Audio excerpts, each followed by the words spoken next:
ప్రధానంగా నదీ జలాల వివాదం. ఏదైతే పాలమూరు రంగారెడ్డి ప్రాజెక్ట్ ఉందో, పాలమూరు రంగారెడ్డి ప్రాజెక్టుకు సంబంధించిన అంశం గురించి ప్రస్తుత నీటిపారుదల శాఖ మంత్రి ఎవరైతే గత ప్రభుత్వం కేసీఆర్ పాలనలో ఈ నదీ జలాల పట్ల మరణ శాసనం రాసింది. పాలమూరు ప్రాజెక్టు 2 TMC నుంచి 1 TMC వరకు సామర్థ్యాన్ని ఎవరు తగ్గించారు? బీఆర్ఎస్ కదా. బీఆర్ఎస్ ఎందుకు తగ్గించేది? ఇంకొకటి, ఈ పాలమూరు రంగారెడ్డి ప్రాజెక్టుకు వచ్చే వాటర్ జూరాల నుంచి కాకుండా శ్రీశైలానికి ఎందుకు మార్చారు?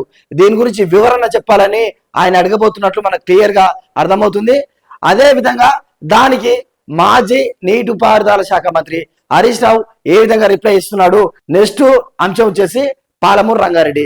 దీని గురించి ప్రస్తుత మంత్రి, మాజీ మంత్రి ఉత్తమ్ కుమార్ రెడ్డి అండ్ హరీష్ రావు మధ్య చర్చ వాడి వేడిగా ఉండబోతుంది అనేది ఈ రోజు అసెంబ్లీలో హాట్ టాపిక్ గా మారబోతుంది. అది చూద్దాం ఏం జరగబోతుందో.